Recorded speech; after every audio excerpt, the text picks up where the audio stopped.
Next நீங்கள் என்ன பார்க்க போகிறீங்கன்னா historical background of electric chargers அப்படின்றான். அப்போ ஹிஸ்டாரிக்கல்னா ஹிஸ்ட்ரின்னா சரித்திரம் தானே. அப்போ ஹிஸ்டாரிக்கல் பேக்ரவுண்ட்னா சரித்திர பின்புலம் என்ன சொல்கிறது, எதை பற்றி என்ன சொல்கிறது? சரித்திரம்ன்றது ஒரு நடக்கக்கூடிய ஒன்று.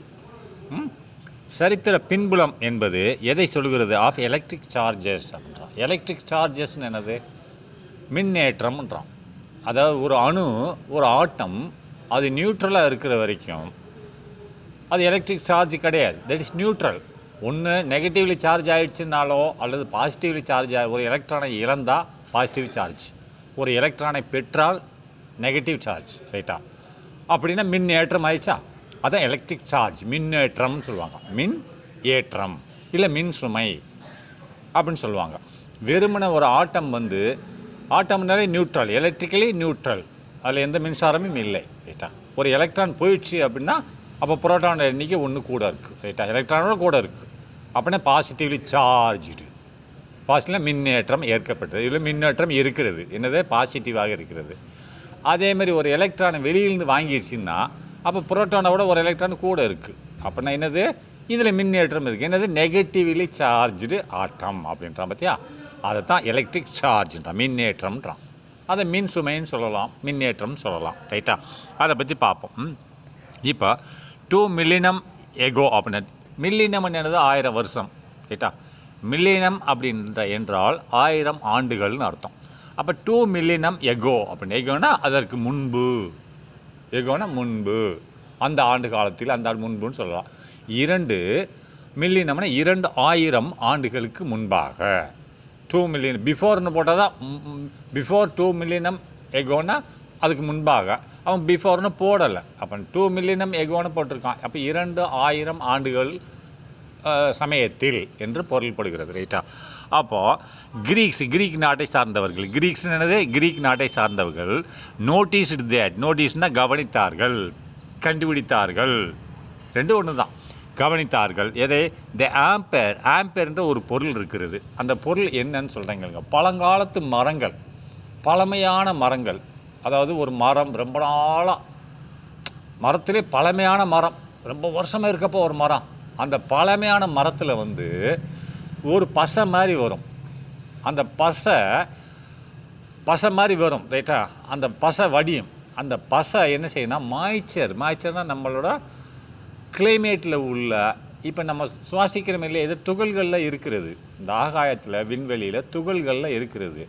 இதோடு அந்த பசை ஒன்று சேர்ந்து அந்த பசையானது துகள்கள் எல்லாம் காற்று எல்லாம் படுது இல்லையா, அதெல்லாம் காற்று படும்போது தூசி துப்பட்டையெல்லாம் அந்த பசை மேலே ஒட்டும்போது அந்த பசையானது திடப்பொருளாக மாறுகிறது. திரவ பொருளாக இருந்தது திடப்பொருளாக மாறுகிறது, சாலிட். ஆனால் அந்த சாலிட் எப்படி இருக்கும்னா அது டிரான்ஸ்லூண்ட்டாக இருக்கும், ரைட்டா? அப்போ எப்படின்னா டிரான்ஸ்லூண்ட் என்னது? அது அதற்குள்ளே ஒளி ஊடுருவும் சக்தி இருக்குது. இப்போ நம்ம பிரிசம் பார்த்துருக்கோம் இல்லையா, ஆப்டிக்ஸில் பிரிசத்துக்குள்ளே ஒளி ஊடுருவுது இல்லையா? ஒளி லெஃப்ட் சைடில் சிவி ராமன் எஃபெக்ட் என்ன சொல்லுது? துரு பிரிசம் விப்ஜிஆர் வருது இல்லையா? அப்போ இதில் ஒளி ஊடுருவும் தன்மை கொண்டது ஆம்பர்ன்ற ஒரு திடப்பொருள், ரைட்டா?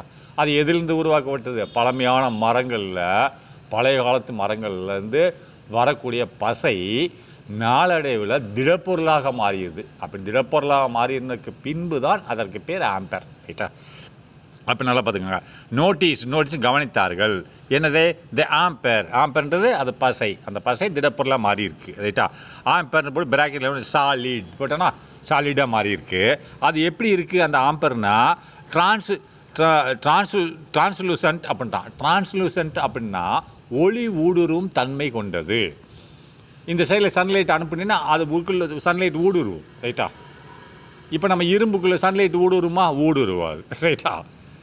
கிளாஸில் ஊடுருவும். அப்போ டிரான்ஸ்லூசன்ட் அப்படின்னா, டிரான்ஸ்லூசன்ட் அப்படின்னு சொன்னால் ஒளி ஊடுருவும் தன்மை கொண்டது தான் இந்த ஆம்பர், ரைட்டா? டிரான்ஸ்லூசன்ட் மெட்டீரியல் எதை குறிக்கிறது? டிரான்ஸ்லூசன்ட் மெட்டீரியல் எதை குறிக்கிறது? ஆம்பரை குறிக்கிறது. அப்போ ஆம்பர் எப்படி இருக்குது? அவன் 1 மார்க் கொஸ்டின் கேட்பான். ஆம்பர் இஸ் சாலிட் ஆர் லிக்விடும்பான். ஆம்பர் என்பது ஒரு பசையால் உருவாக்கப்பட்ட திடப்பொருள், அது சாலிட். அது எப்படி இருக்குது? டிரான்ஸ்லூசன்ட் மெட்டீரியலாக இருக்கிறது, ஒளி ஊடுருவும் தன்மை கொண்டதாக இருக்கிறது எழுதணும், ரைட்டா? Formed from the resin of the என்னது ஃபோசிலேட்டட் ட்ரீ. அப்போ நல்லா சொன்னல, முதல்ல சொன்ன இல்லையா, ஒரு படிம ஃபோசிலேட்டட் என்னது படிம மரம். ஒரு மரம் பழங்காலத்தில் பழைய மரமாகி படிமம். ஃபோசிலேட்டட் நான் ஏற்கனவே சோசியல் சயின்ஸில் சொல்லி கொடுத்துருக்கேன். ரைட், ஃபோசிலேட்டட்னா படிமமானது. இப்போ பெட்ரோலில் எங்கே அதிகமாக கிடைக்குது, மனுஷங்களை உள்ள புதைச்சி அது படிமமாகி பாறையாக மாறிவிடுவார்கள். மனிதர்கள் பூமியில் புதைச்சதுக்கப்புறம் அந்த மனிதர்கள் உடம்பு என்னவா மாறிடும், பாறையாக மாறிவிடும். பல ஆயிரம் ஆண்டுகள் கழித்து ஒரு 10,000 பேர் இடத்துல புதைச்சி வை, செத்ததுக்கப்புறம் பல ஆயிரம் ஆண்டுகளுக்கு தோண்டி பார்த்தோன்னா தெரியல, ஒன்று எலும்பு இருக்காது, ஒன்று இருக்காது, ஒரு மண்ணாங்கட்டி இருக்காது, டோட்டல் அது என்னவாக இருக்கும், பாறையாக இருக்கும். அதான் ஃபோசிலேட்டட் ட்ரீ. ஃபோசிலேட்டா படிம பாறை, படிம மரங்கள் அப்படின்னா அந்த படிம மரங்கள் என்னது, அதான் பழைய காலத்து மரங்கள்னு அர்த்தம். ரைட்டா, அதுலேருந்து தான் இது உண்டாகி இருக்குது. ரைட்டா, சாலிட் டிரான்ஸ்லூசன்ட் மெட்டீரியல். இது எது ஃபார்ம்டு உண்டாக்கப்பட்டது. எது ஆம்பர் தான் சொல்கிறான். ஃபார்ம்டு எங்கேருந்து உண்டாக்கப்பட்டது, from the resin of the fossilated tree. From the resin என்னது, பசை. ஃபார்ம்னு உண்டாக்கப்பட்டது, இந்த ஆம்பர் உண்டாக்கப்பட்டது, ஃபார்ம்னு உண்டாக்கப்பட்டது. ஃப்ரம் எப்படி, எங்கேருந்து உண்டாக்கப்படுது, ஃப்ரம் த ரிசின். ஒரு ரிசின் என்னது, ஒரு பசை. பசைன்னா அந்த பசை எப்படி எதுலேருந்து வந்தது, ஃப்ரம் த ஃபோசிலேட்டட் ட்ரீ. ஃபோசிலேட்டட் என்னது, அதாவது படிம மரங்கள். ஒரு மரம் பழைய காலத்து பெரிய மரங்கள் நாலு போக்கில் மரம் செத்து போயிடும் இல்லையா, கீழே விழுந்துடும். அது விழுந்த உடனே அது படிமமாகி அதுலேருந்து பசை உண்டாகும். ரைட்டா, அந்த பசை நாளடைவில் என்னவாகும், திடப்பொருளாக மாறிவிடும். ரைட்டா, சரி, ஓகே, புரிஞ்சுக்குவாங்க. 1 மார்க் கொஸ்டின் கேட்பாங்க. சரி, நெக்ஸ்ட்டு ஆஃப்டர் ரப்பிங். இந்த இது சொல்கிறான், இந்த ஆம்பரை நல்லா பார்த்துக்கோங்க. ஆஃப்டர் ரப்பிங்கிறதுக்கு முன்னாடி எதை சொல்கிறான், அந்த ப்ராக்கெட்டில் போட்டு நீ காமிக்கூடாது. ப்ராக்கெட்டில் எதை போட்டிருக்கான்னா அதை பற்றி சொல்லியிருக்கேன். ஆம்பர்னா என்னன்றது சொல்லியிருக்கான். Amber is a solid. அது எப்படி இருக்குது, டிரான்ஸ்லூசண்ட்டாக இருக்கிறது. அது எங்கேருந்து வந்தது, ரிசின், ஒரு பசையிலேருந்து வந்தது. அந்த பசை எங்கேருந்து வந்தது, ஃபோசிலேட்டட் ட்ரீலேருந்து வந்தது. அதை சொல்லி ப்ராக்கெட் க்ளோஸ் பண்ணிட்டான்.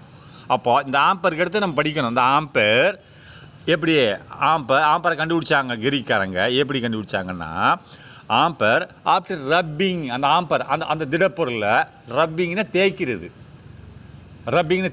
ரைட்டா, இப்போ அம்மாவுக்கு உடம்பு சரியில்லை, அம்மா கை காலை தேய்ச்சி விடுன்றால, நீ தேய்க்கிறீல்ல, அப்போ ரப்பிங், சீஸ் ரப்பிங்.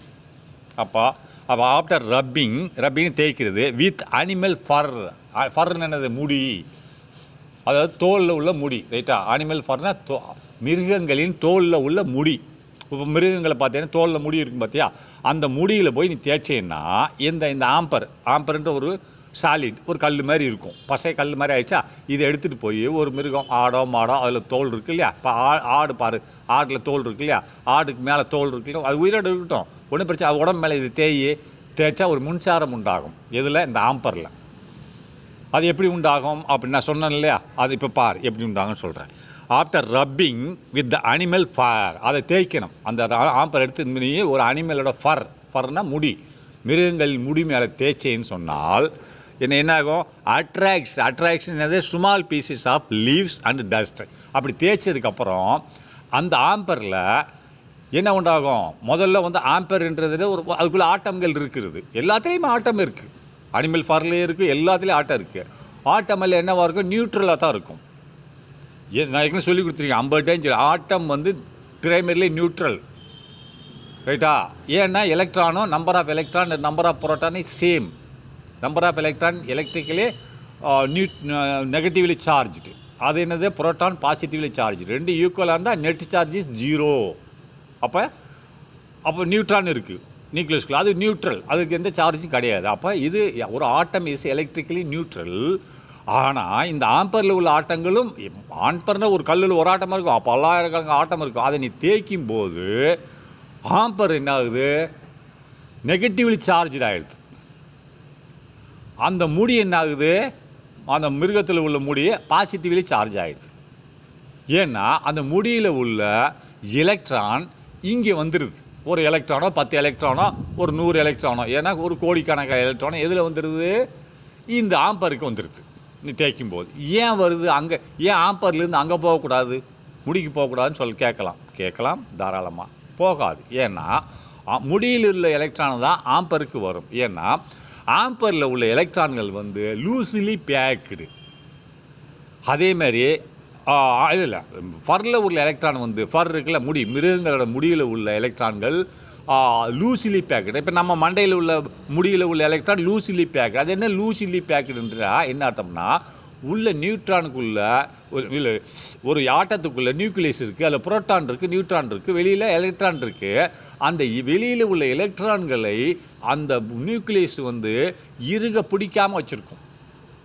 ஏன்னா இப்போ நியூக்ளியஸ்க்கு அடுத்து first orbit, second orbit, third orbit, KLMன்னு படிச்சிருக்கோம் இல்லையா? அப்போ இது லாஸ்ட் ஆர்பிட்டில் இருந்தால் டிஸ்டன்ஸ் ஜாஸ்தியாக இருக்கும், ரைட்டா? டிஸ்டன்ஸ் ஜாஸ்தியாக இருக்கும்போது அதோட ஈர்ப்பு சக்தி கம்மியாக இருக்கும். அப்போ ஃபஸ்ட் ஆர்பிட்டில் உள்ளது கேல உள்ளதெல்லாம் நியூக்ளியஸ் பக்கத்தில் இருக்கலாம் டைட்டாக பிடிச்சி வச்சுருக்கோம். போக போக ஆர்பிட் தள்ளி தள்ளி போக போக லூஸ்லி பேக்குடும்பாங்க. அதனால் ஃபரில் உள்ள எலக்ட்ரான்களில் லூஸ்லி பேக்குடு. ஆனால் ஆம்பரில் உள்ள எலக்ட்ரான்கள்லாம் டைட்லி பேக்குடு. டைட்லி பேக்குன்னா நியூக்ளியஸ்க்கு பக்கத்தில் இருக்கிறது, அப்போ பிடிச்சி வச்சுருக்கோம். அதுலேருந்து எலக்ட்ரான் வெளியில் போகாது. ஆனால் அதனால தான் ஃபரில் உள்ள எலக்ட்ரான் இங்கே வந்துடுது. எதுக்கு வந்துடுது? ஆம்பருக்கு வந்துடுது. அப்போ எலக்ட்ரான் கூடிடுச்சா இதில் ஃபரில்? அப்போ இது நெகட்டிவ்லி சார்ஜ்டு. அப்போ ஃபரில் கூடல, ஆம்பரில் வந்து எலக்ட்ரான் கூடிடுச்சு. ஏன்னா ஃபரில் உள்ள எலக்ட்ரான் இங்கே வந்துடுச்சு.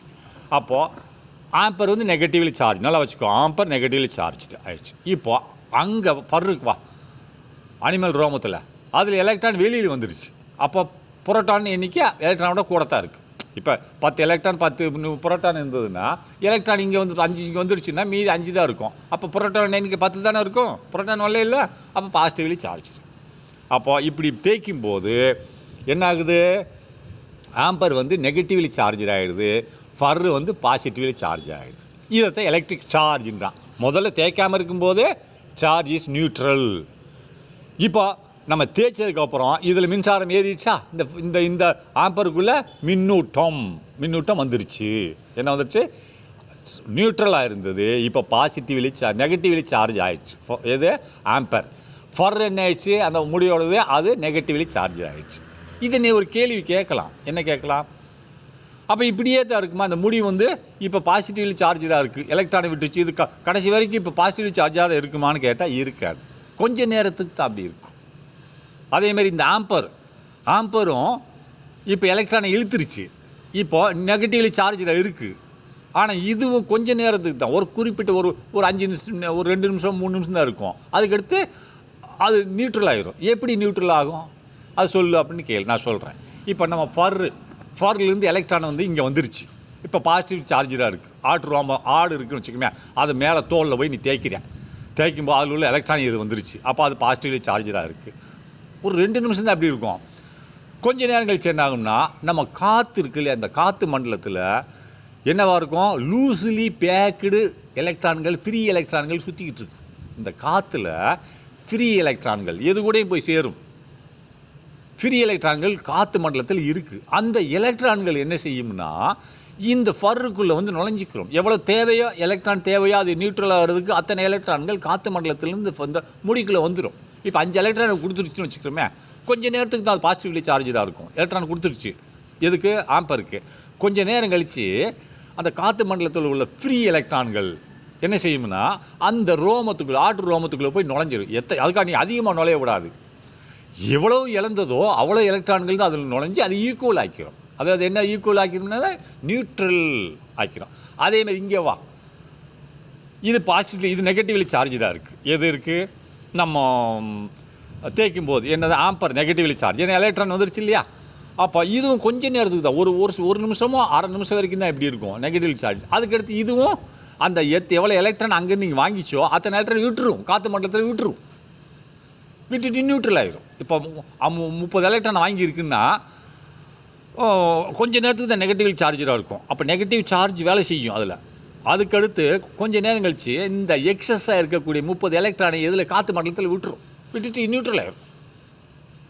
இதுதான் இது பாலிசி. உங்கள் புக்கில் எதுக்கு நான் சொல்லலை, ஞாபகம் வச்சுக்கோங்க.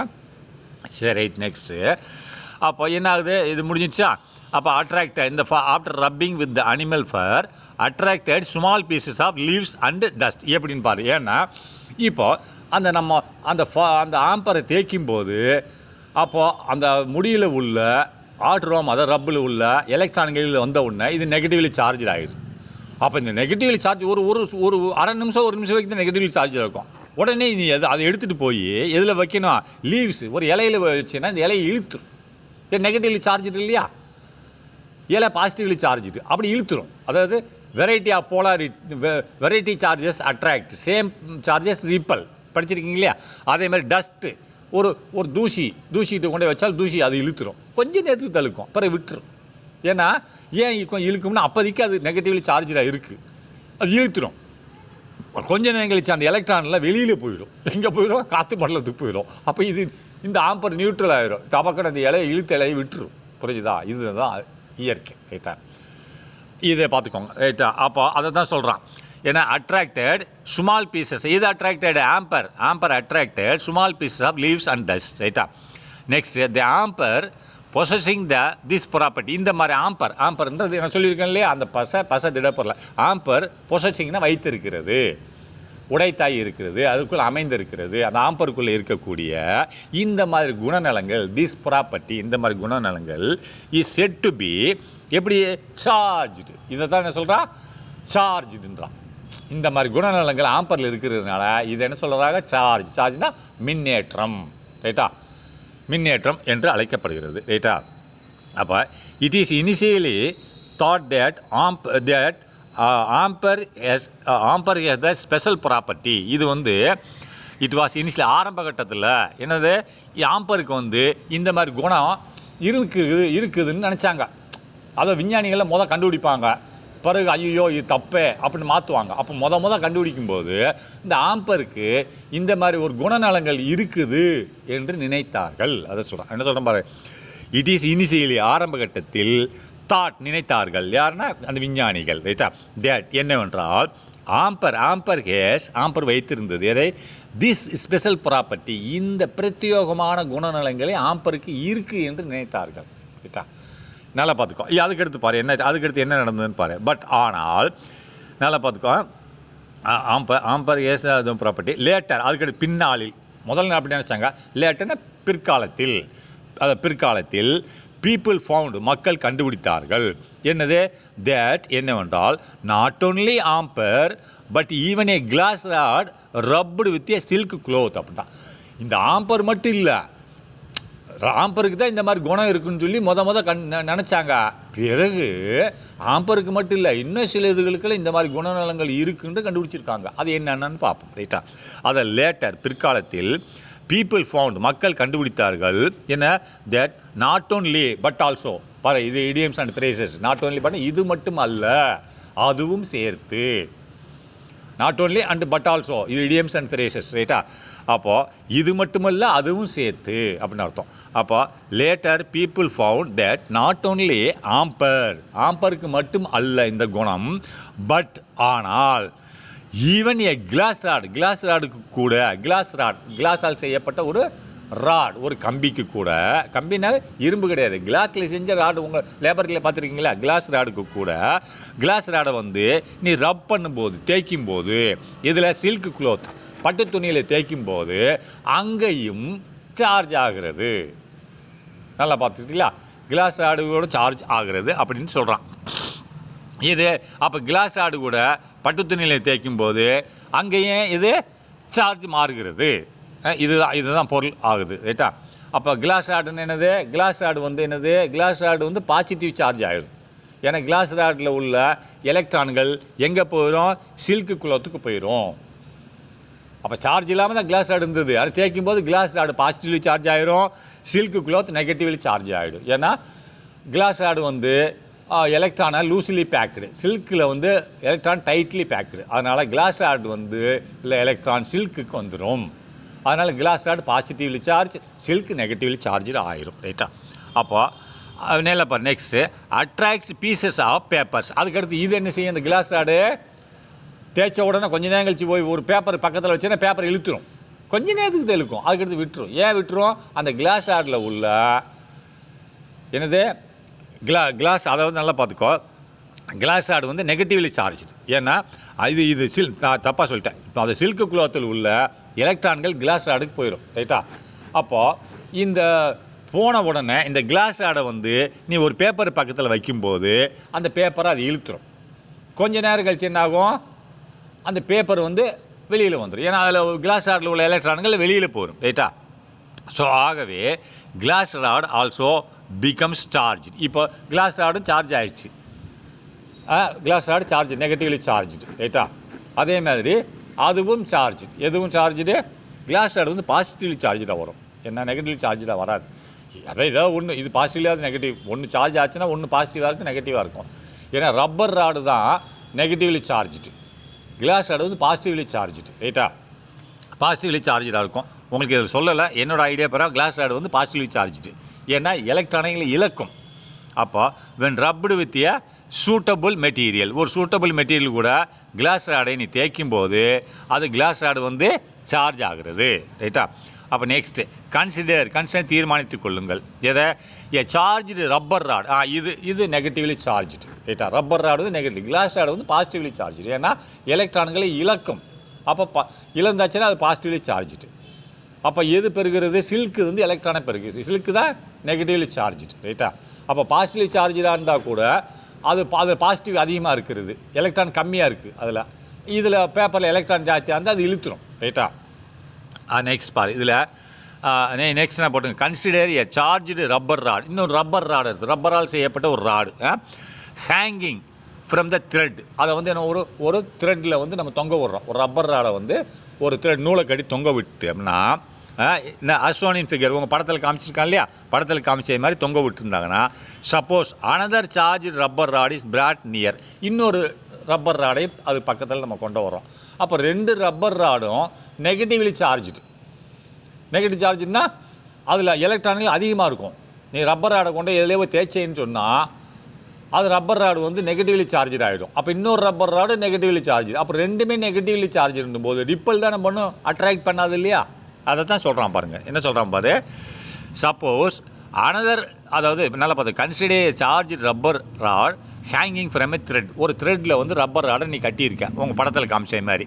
சப்போஸ் ஒருவேளை அனதர் இன்னொரு ரப்பர் ராடு சார்ஜான rubber rod, another charge rubber ராடுன்னு வெறும் ரப்பர் ராடுன்னு போடக்கூடாது, charge rubber rod is brought near the first rubber rod. Is brought, இன்னொரு சார்ஜான ரப்பர் ராடை நீ அந்த ஃபஸ்ட்டு தொங்க விடப்பட்ட சார்ஜ் ரப்பர் ராடு பக்கத்தில் கொண்டு வந்தேன்னா அதை அட்ராக்ட் பண்ணாது. ஏன்னா ரெண்டுமே நெகட்டிவ்லி சார்ஜ்டு, அதை ரிப்பல் பண்ணும். ரைட்டா? அப்போ the rod repel each other. பார்த்தியா, அது பக்கத்தில் கொண்டு வந்தால் இந்த ராடு என்ன செய்யும்? ரிப்பல் பண்ணும், தள்ளி விடும், பக்கத்தில் வராதே அப்படின்ட்டு. ரைட்டா? சரி, next. Now if we being charge, if நம்ம இப்பொழுது we bring a charge glass rod. அந்த ரப்பர் ராடுக்கு பதிலாக ஒரு ரப்பர் ராடை தொங்க விடுந்தோம், அதுக்கு பக்கத்தில் இன்னொரு ரப்பர் ராடை கொண்டு வந்து அது ரிப்பல் பண்ணும். ரெண்டுமே நெகட்டிவ்லி சார்ஜ்டு. ஆனால் அந்த ரப்பர் ராடுக்கு பதிலாக தொங்க விடப்பட்ட ரப்பர் ராடு இருக்குது. அப்போ இன்னொரு ரப்பர் ராடை நம்ம கொண்டு வரதுக்கு பதிலாக கிளாஸ் ராடை நம்ம கொண்டு போனால், கிளாஸ் ராடு என்னது? Positively charged. அப்போ அந்த கிளாஸ் ராடை கொண்டு போனீங்கன்னா அது இழுத்துக்கிறோம். ஏன் இழுத்துக்கிறோம்னா rubber rod negatively charged, glass rod positively charge, attract பண்ணிக்கிறோம். அதுதான் சொல்கிறான். என்ன சொல்கிறான் பாரு. Now if we bring a charged glass rod close to the charge rubber rod, அதுக்கு பக்கத்தில் கொண்டு போகும்போது, அதாவது ரப்பர் ராடுக்கு பக்கத்தில் கொண்டு போகும்போது தே அட்ராக்ட் ஈச் அதர், ரெண்டு ஒன்றுக்கொன்று இழுத்து கொள்ளும். ரைட்டா? ஏன்னா opposite charges will attract, same charges will repel. நல்லா பார்த்துக்கணும். அட் த சேம் டைம், அதே நேரத்தில் if the charge glass rod is brought near the another charge glass rod, அதே நேரத்தில் பாரு, ஒரு சார்ஜ் கிளாஸ் ராட் இருக்குது, அது பாசிட்டிவ்லி சார்ஜ்டு. இன்னொரு சார்ஜ் கிளாஸ் ராட் இருக்குது, அது பாசிட்டிவ். ரெண்டையும் கொண்டு வந்த ரிப்பல் தானே ஆகும். அதை சொல்லியிருக்கான் பாரு. அட் த சேம் டைம், அதே நேரத்தில் if the charge glass rod is brought கொண்டு சென்றால் near the another charge glass, இன்னொரு சார்ஜான ஒரு கிளாஸ் ராடு பக்கத்தில் கொண்டு சென்றால் என்ன செய்ய? Both the rods repel each other, அந்த இரண்டு ராடுகளும் ஒன்றை ஒன்று விலக்கி கொள்ளும், நெருங்காது. ரைட்டா? அப்போ ஃப்ரம் திஸ் அப்சர்வேஷன், இந்த ஒரு கவனிப்புகளில் இருந்து, அப்சர்வேஷன் நம்ம கவனித்தோம் இல்லையா, எக்ஸ்பெரிமெண்ட் செஞ்சு கவனித்தோம் இல்லையா, இதுதான். இந்த கவனிப்புகளில் இருந்து the following inferences R mat அப்படின்ட்டா. இந்த ஃபாலோயிங் கீழ்கண்ட இன்ஃபரன்சஸ்னால் ஒரு அனுமானங்கள். இன்ஃபரன்ஸ் என்னது? இன்ஃபரன்ஸ்னால் அனுமானம். இப்போ நான் அனுமானம் பண்ணுறேன், நம்ம அனுமானம்ன்ற ஒரு வேர்டு இருக்கு இல்லையா, அனுமானம் பண்ணுறோம்ன்ற. அப்போ இந்த கீழ்கண்ட அனுமானங்கள், இந்த நம்ம இதுவரைக்கும் செஞ்சதுலேருந்து கீழ்கண்ட அனுமானங்கள் தென்படுகிறது அப்படின்றான். ஆர் மேட்னு செய்யப்படுகிறது அப்படின்றான். The charging of rod rubber rod, இந்த சார்ஜான rubber rod and that of glass rod are different from one another. அதான் போகிறதுக்கு இந்த சார்ஜான ரப்பர் ராடும் சார்ஜான கிளாஸ் ராடும் வெவ்வேறானது. ஏன்னா சார்ஜான ரப்பர் ராட் நெகட்டிவ்லி சார்ஜ்டு, சார்ஜான கிளாஸ் ராடு பாசிட்டிவ்லி சார்ஜ்டு, ரைட்டா? அப்போ ரெண்டுமே வெவ்வேறானது, ரைட்டா? அதுதான் சொல்கிறேன். The charging of rubber rod and that of glass rod are different. ரெண்டுமே வெவ்வேறானது. அது நெகட்டிவ் சார்ஜ், இது positive charge. From one another, from one another என்னது? ஒன்றோடு ஒன்று, இது வேறு அது வேறு, ரெண்டுமே வெவ்வேறு சார்ஜுகளை கொண்டுள்ள, அதனால் அட்ராக்ட் பண்ணும், ரைட்டா? The charge rubber rod repel another charge rubber rod. நல்லா பார்த்தா ஒரு சார்ஜான ரப்பர் ராட் இன்னொரு சார்ஜான ரப்பர் ராடை ரிப்பல் பண்ணும். அது உண்மை தானே? ரப்பர் ராட் ரெண்டுமே நெகட்டிவ்லி சார்ஜ், அப்போ ரிப்பல் பண்ணும். அப்போ விச் இம்ப்ளைசஸ்னா அது என்ன செய்யுது? அது குறிக்கிறது. விச்னா எதை குறிக்கிறது? இந்த character, repel character. Which implies, குறிப்பிடுகிறது. எதை குறிப்பிடுகிறது? இம்பல்ஸ்னா குறிக்கிறது. எதை குறிக்கிறது? அப்போ that like charges repel each other. லைக்ஸ்னா ஒரே சார்ஜை கொண்ட உள்ள இரண்டு வெவ்வேறு பொருட்கள், ஒரே சார்ஜை கொண்ட இரண்டு பொருட்கள் ரிப்பல் ஆகும். வெவ்வேறு சார்ஜை கொண்ட இரண்டு பொருட்கள் அட்ராக்ட் ஆகும். அதான் சொல்கிறான். அதாவது like charges repel each other. Next we can also arrive. நாம் இதிலிருந்து கண்டுகொள்கிறோம். we can also arrive, நம்மளால் முடியும். அரைவ்னா அதாவது நாம் கண்டுகொள்ள முடியும். அரைவ்ன்றது என்னது? இப்போ ட்ரெயின் அரைவ்டு அப்படின்னு, ட்ரெயின் வந்து சேர்ந்தது அப்படின்றான். சில இடங்களில் நீ பொருள்களை மாற்றி தான் போடுவோம். அரைவுன்னா அதே இது போடக்கூடாது. அரைவுனா இதிலிருந்து நாம் பெற்றுக்கொண்டோம், அறிந்து கொண்டோம். அந்த இடத்துல அறிந்து கொண்டோம்னு போட்டுக்கோ. அதாவது we can also arrive, இதன் மூலமாக நம்மளால் அறிய முடிகிறது. எதை? அடுத்த சேம் இன்ஃபரன்ஸ்னால் ஒரே அனுகூலமாக இருந்தது என்றால், சேம்னா ஒரே மாதிரியான அனுகூலம். எப்படின்னா பை அப்சர்விங்னா நாம் கவனித்ததிலிருந்து ஒரே மாதிரியான அனுகூலம் இருந்தால், that the charged glass rods repel another charged glass rods. சார்ஜான ஒரு கிளாஸ் ராடு இன்னொரு சார்ஜான கிளாஸ் ராடை ரிப்பல் செய்யும், தள்ளிவிடும் அப்படின்றான். Next the charge rubber rod attracts the charged glass rod. ஏன்னு சொல்லு? சார்ஜர் ரப்பர் ராடு வந்து negatively charged, glass rod positive charge. Attract ரெண்டு வெவ்வேறானது. Charge rubber rod attracts the charged glass rods. இம்ப்ளைங்னா குறிக்கிறது. எதை? That the charge in the glass rod is not the same kind of the charge present இந்த rubber rod. Right தானே? The charge இந்த rubber ராடில் உள்ள charge வந்து என்னவா இருக்குது? கிளாஸ் ராடில் உள்ள சார்ஜ் மாதிரி இல்லை, ஆப்போசிட்டாக இருக்குது. இஸ் நாட்னா இல்லை. The charge of the glass rod is not அப்படின்னா இல்லைன்னு அர்த்தம். எப்படி இல்லை? The same kind of the charge present இந்த rubber rod. The same kind of the சார்ஜ்னா மின்னேற்றம். ஆஃப் த ரப்பர் ராடில் உள்ள மின்னேற்றம் மாதிரி கிளாஸ் ராடில் உள்ள மின்னேற்றம் இல்லை, ரைட்டா? அப்போ ஆகவே unlike charges attract each other. அப்போ வெவ்வேறு சார்ஜுகள் இழுக்கும் திறனை கொண்டுள்ளது, ரைட்டா? சரி, நெக்ஸ்ட் தேர்ஃபார் ஆகவே two kinds of charges exist. இங்கே இரண்டு விதமான சார்ஜுகள், மின்னேற்றங்கள் தென்படுகின்றன. எக்ஸிஸ்ட்னு தென்படுகின்றன. எப்படி? இந்த யூனிவர்ஸ், எங்கே? நம்ம அண்டத்தில் இரண்டு வகையான சார்ஜஸ் தென்படுகின்றன. அதுக்கடுத்து called one type of charge. அதில் வந்து அந்த இரண்டு வகையான சார்ஜுகள் அழைக்கப்படுகிறது, கால்னு அழைக்கப்படுகிறது. அதில் என்னது? ஒரு டைப் ஆஃப் சார்ஜ். ஒரு சார்ஜ் என்னவாக இருக்கும்? One type of charge as positive. ஒரு டைப் என்னது? Positive charge. பாசிட்டிவ் ரிப்பல் பண்ணும், நெகட்டிவ் ரிப்பல் பண்ணும், நெகட்டிவ் அட்ராக்ட் பண்ணும். Unlike charges repel, unlike charges attract, same charges repel. இதை தான், ரைட்டா? அப்போ ரெண்டு சார்ஜஸ் தான் நம்ம யூனிவர்ஸில் இருக்கிறது. ஒன்று positive charge and another type of charge is negative charge, ரைட்டா? Based on the Franklin convention. அப்போ கன்வென்ஷன் என்னது? மாநாடு. ஆனால் இந்த இடத்துல ஃப்ராங்க்லின்ற ஒரு விஞ்ஞானியோட மாநாடு இல்லை. இந்த இடத்துல மரபுன்னு சொல்லுவாங்க, கூற்றுன்னு சொல்லலாம், மரபுன்னு சொல்லலாம், விதின்னு சொல்லலாம், ரைட்டா? அப்போது நீ மரபுன்னே வச்சுக்க. பேஸ்டு ஆன் த ஃப்ராங்க்லின் என்ற ஒரு விஞ்ஞானியின் மரபு. மரபுன்னு அவர் கண்டுபிடித்த செயல்முறைகள்னு அர்த்தம். மரபுன்னு கோட்பாடு, ரெண்டு ஒன்று தான். நான் மரபுன்றே கோட்பாடு ரெண்டு ஒன்று தான். ஆனால் ஆக்சுவல் மீனிங் வந்து மாநாடுக்கு கன்வென்ஷன்னு சொல்லுவாங்க, ரைட்டா? சரி, நெக்ஸ்ட் பார்த்துக்கோ. பேஸ்டு ஆன் ஃப்ராங்க்லின் கன்வென்ஷன் அப்படின்னா ஃப்ராங்க்லின்ற விஞ்ஞானியோட மரபின் பிரகாரம், பேஸ்னா அதன் பிரகாரம், மரபின் அவர் கண்டுபிடித்த மரபின் பிரகாரம், அவர் தான் கண்டுபிடிச்சிருக்காரு. Rubber and amber rods are negatively charge சொல்லிட்ட மாதிரி, ரப்பரும் அண்டு ஆம்பரும் நெகட்டிவ் சார்ஜ் அப்படின்னா இது எலக்ட்ரான்களை பெறுகிறது, ரைட்டா? இது எலக்ட்ரான்களை இழக்காது. அப்போ எது எலக்ட்ரானை இழக்கும்? கிளாஸ் ராடு இழக்கும், ரைட்டா? இந்த மாதிரி அப்போ அண்டு நல்லா பார்த்துக்கோ. அதாவது based on Franklin convention, Franklin கூற்றுப்படி, கூற்றுனே ஒழிச்சுக்கேன், கன்வென்ஷன் கூற்றுப்படி ரப்பர் அண்ட் ஆம்பர் ராட்ஸ், ரப்பரும் ஆம்பர் ராடுகளும், ரப்பர் அண்ட் ஆம்பர் ராட்னா இந்த ராடு ரெண்டுக்குமே பொருந்தும். இந்த ராடுகளும் ஆர் நெகட்டிவ்லி சார்ஜ், இந்த ரெண்டுமே நெகட்டிவ்லி சார்ஜாக இருக்கிறது. அந்த நேரத்தில் ஒயில்னா அந்த நேரத்தில் the glass rod is positively charge, glass rod என்னது? பாசிட்டிவ்லி சார்ஜாக இருக்கிறது, ரைட்டா? அப்போ இந்த ரெண்டு நெகட்டிவ் சார்ஜில் இது வந்து இதை இழுக்கும், எதை? பாசிட்டிவ் சார்ஜை இழுக்கும். அப்போ if the net charge is zero in the object, ஒரு ஆப்ஜெக்டில் வந்து நெட் சார்ஜ்னா கூட்டு சார்ஜ் வந்து ஜீரோ தான். ஒரு ஆப்ஜெக்ட், ஏதாவது ஒரு பொருள், அதில் கோடிக்கணக்கான ஆட்டங்கள் இருக்கும். இப்போ நீ ஒரு பந்து எடுத்துக்கோ, பந்தில் கோடிக்கணக்கான ஆட்டங்கள் இருக்கும். ஆனால் ஒவ்வொரு ஆட்டமும் என்ன? Electrically neutral. அப்போ எல்லா ஆட்டமும் எலக்ட்ரிக்கலி நியூட்ரல். அப்போ அந்த பந்தே எலக்ட்ரிக்கலி நியூட்ரல், ரைட்டா? அதான் சொல்கிறான், if the net charge is zero, அதாவது நெட் சார்ஜ்னா மொத்த சார்ஜும் ஒரு பொருளோட மொத்த சார்ஜும் ஜீரோவாக இருக்கும்போது, இருந்தால் if the net charge is zero இந்த ஆப்ஜெக்ட், ஒரு ஆப்ஜெக்டில் உள்ள மொத்த சார்ஜும் ஜீரோவாக இருந்தால் it is set to be என்னவாக? Electrically neutral.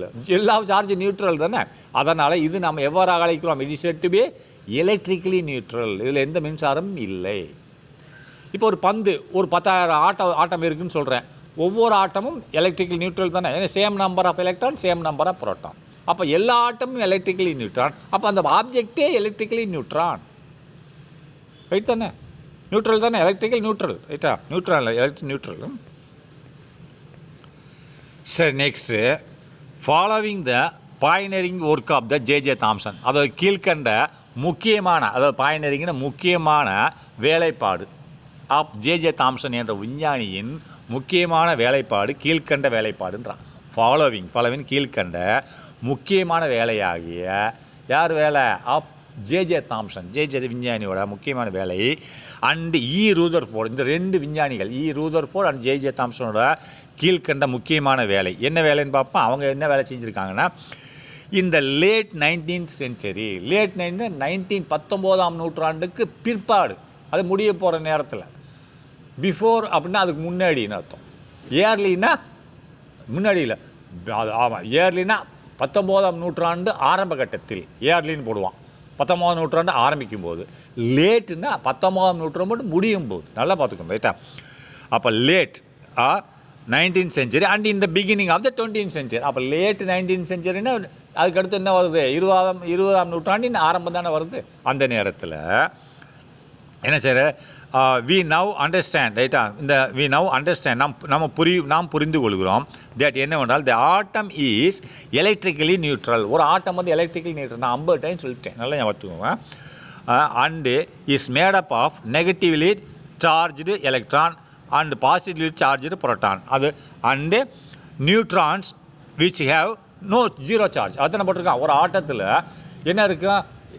நெகட்டிவ்லி சார்ஜில் எலக்ட்ரான் இருக்கும், பாசிட்டிவ்லி சார்ஜில் புரோட்டான் இருக்கும், ஆனால் ஜீரோ சார்ஜ் நியூட்ரான் இருக்கும். இவ்வளோ தானே, அதான் சொல்லியிருக்கேன். நல்லா பாருங்களேன், என்ன சொல்லியிருக்கான் பாரு. And electron is neutral and is made up of, அந்த ஆட்டம் செய்யப்பட்டுள்ளது எப்படி?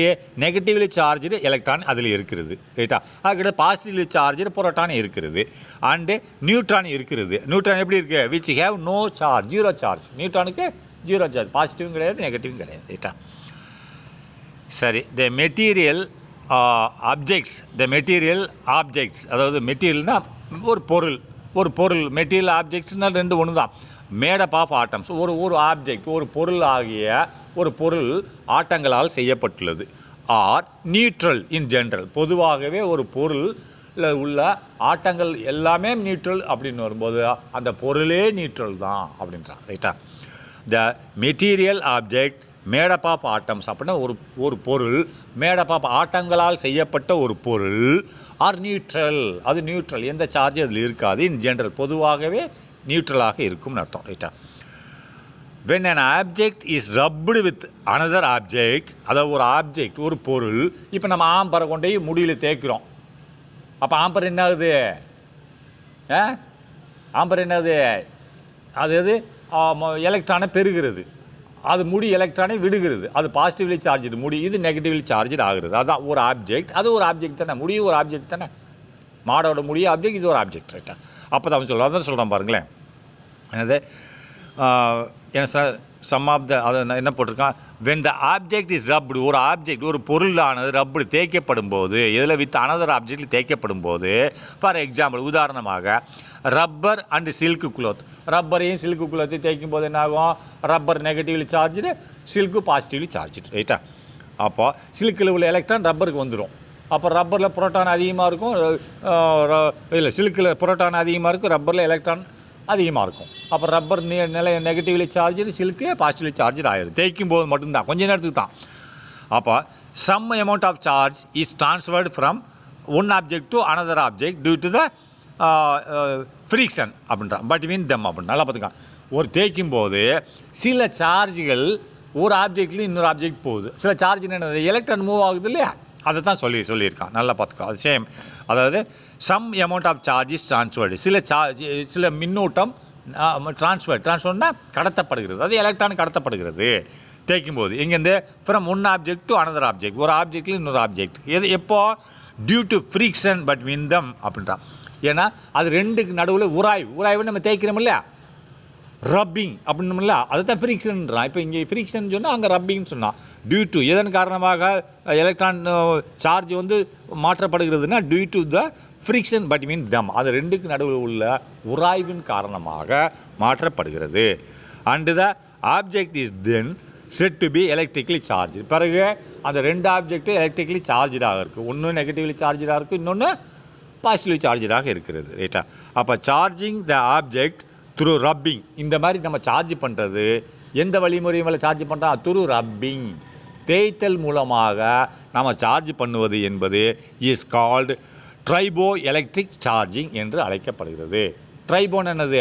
உராய்வு எலக்ட்ரிக் மின்சாரம்னு அப்படின்னு அழைக்கப்படுகிறது. ரைட்டா? உராய்வு மின்னோட்டம் என்று ட்ரைபோனா உராய்வுன்னு அர்த்தம். உராய்வு மின்னோட்டம் சார்ஜிங்னா அது சேம் தான். நீ ட்ரைபோ எலக்ட்ரிக் சார்ஜிங் என்று அழைக்கப்படுகிறது. அதாவது ட்ரைபோனா உராய்வு தான், உராய்வு மின்னேற்றம் சார்ஜிங் என்று அழைக்கப்படுகிறது. Next basic properties of charges, அதை பிறகு நம்ம பார்க்கலாம்.